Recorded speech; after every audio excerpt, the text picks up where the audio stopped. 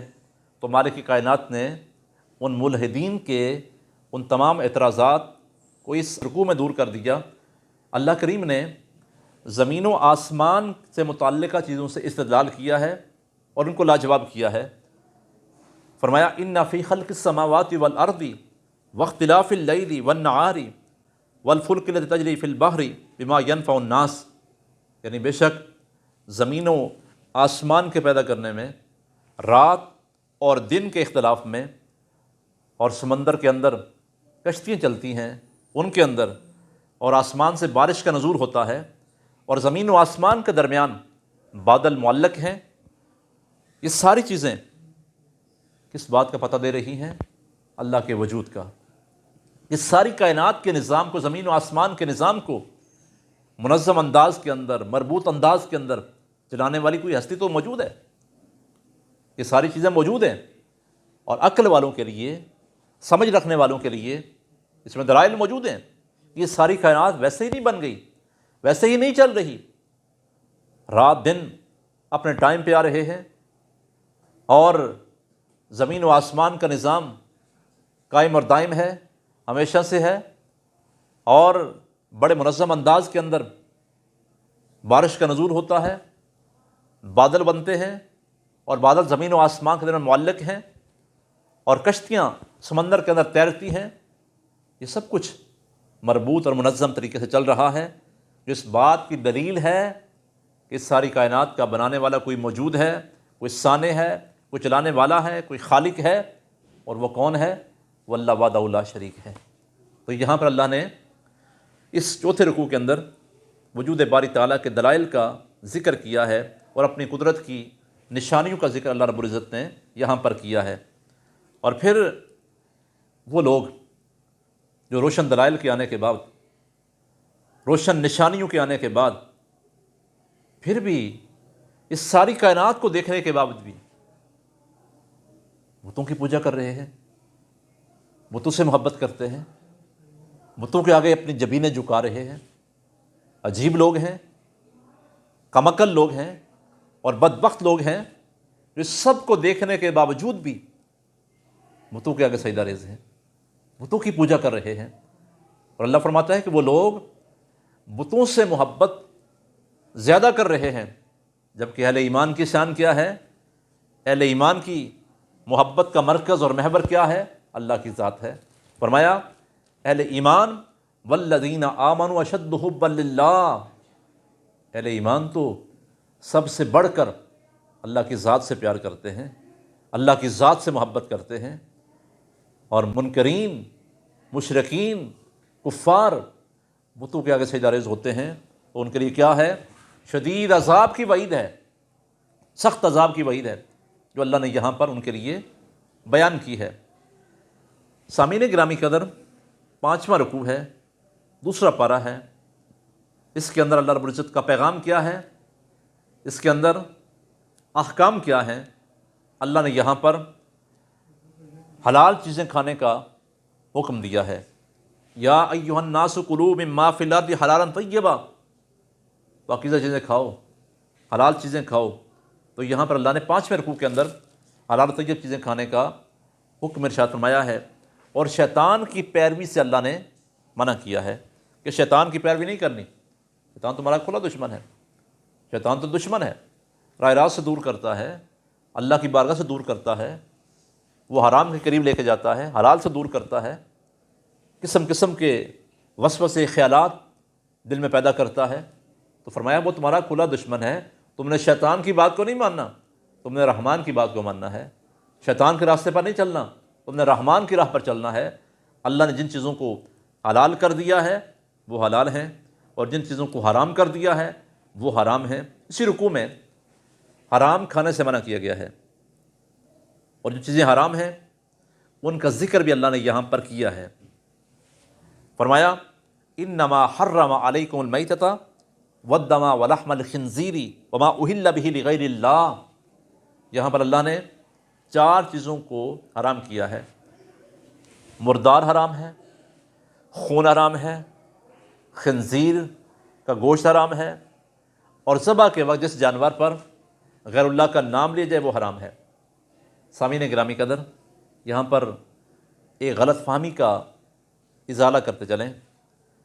وہ جانور ذبح کے وقت جس کے اوپر اللہ کے سوا کسی اور کا نام لیا جائے وہ حرام ہے، لیکن یہاں سے بعض لوگ بیمار ذہن کے مالک وہ کہتے ہیں کہ ہر وہ جانور جسے غیر اللہ سے منسوب کیا جائے وہ حرام ہے۔ مثال کے طور پر یہ بکرا غوث پاک کا ہے، یہ بکرا فلاں بزرگ کا ہے، یہ نیاز فلاں بزرگ کی ہے، یہ گیارہویں فلاں بزرگ کی ہے، یہ کہنا یہ حرام ہو گیا، یہ شرک ہو گیا۔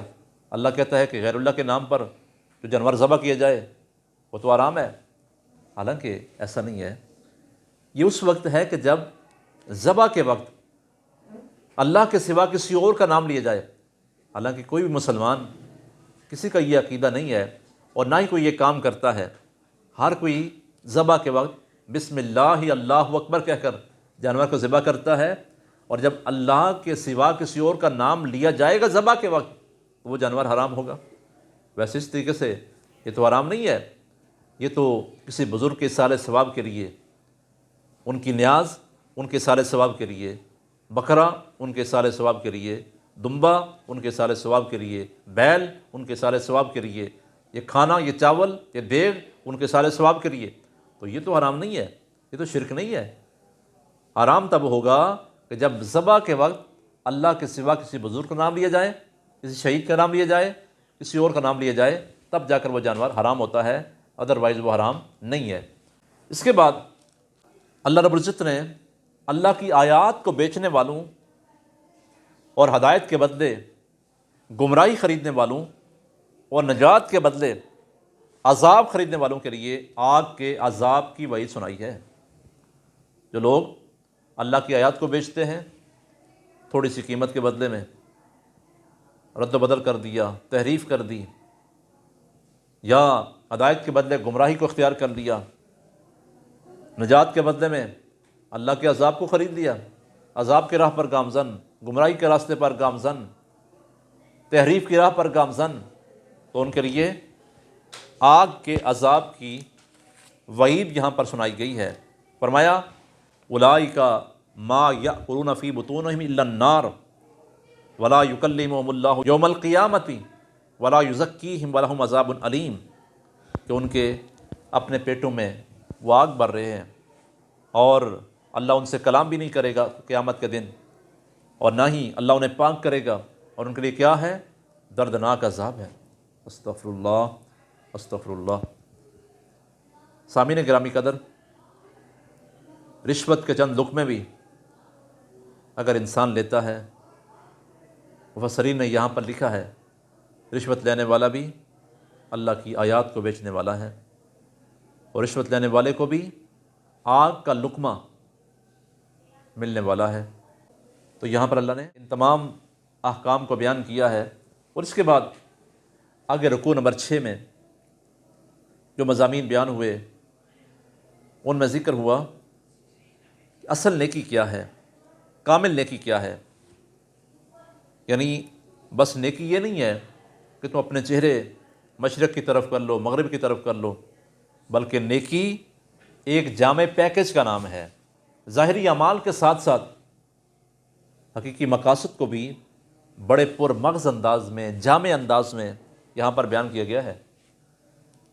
حضور ضیاء الامت فرماتے ہیں اسلام کی ساری تعلیم ان 4 عنوانوں کے نیچے درج کی جا سکتی ہے۔ وہ 4 عنوان کون سے ہیں؟ عقائد، معاملات، عبادات اور اخلاق۔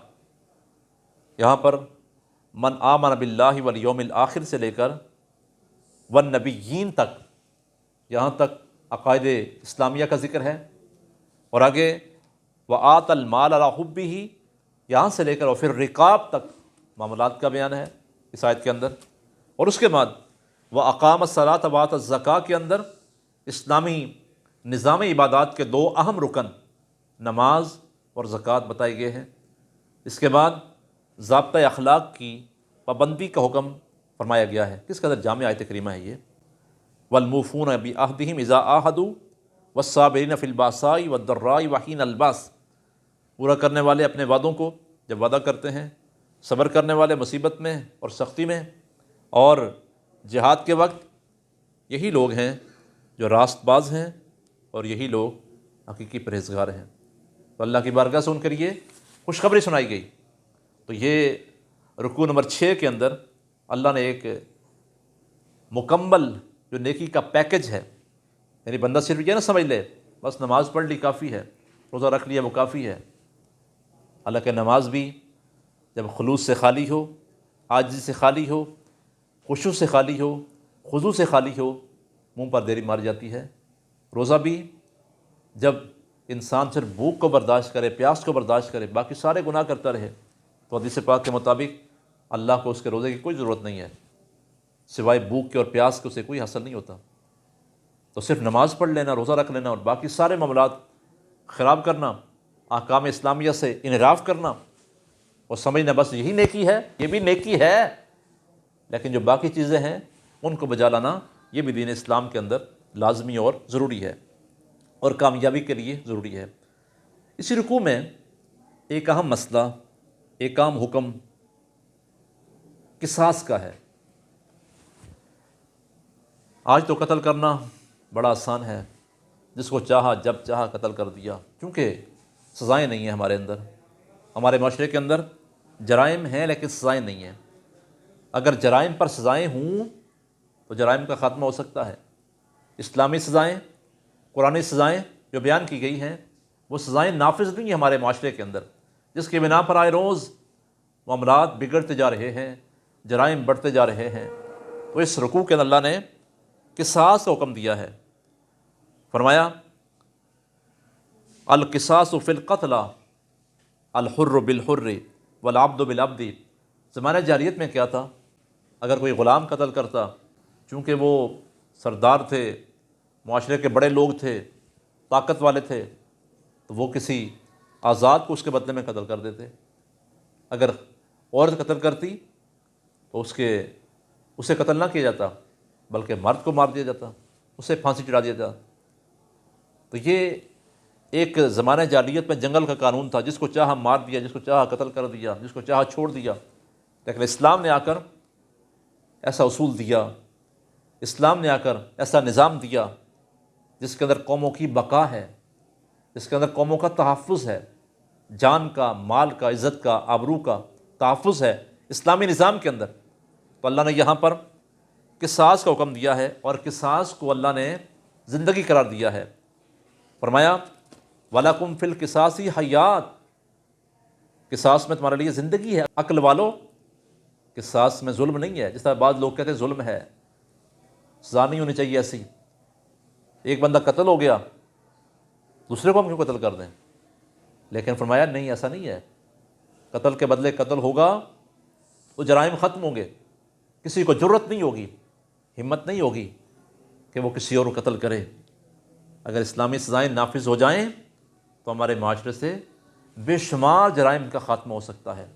تو یہاں پر اللہ نے قصاص کا حکم دیا ہے، اور اگر مقتول کے وارث اگر چاہیں تو قاتل کو معاف کر سکتے ہیں، دیت کا مطالبہ کر سکتے ہیں، خون بہا لے سکتے ہیں، اور پھر قاتل کو بھی چاہیے کہ وہ بھی ان کے ساتھ تعاون کرے اور مطالبے پر اچھے طریقے سے ان کو جو مطالبہ کریں ان تک پہنچایا جائے، اور اگر معاف کر دیے جائیں تو یہ بھی بہت بڑا اعزاز ہے اور بہت بڑی شان ہے اور بہت بڑے اجر کا باعث ہے۔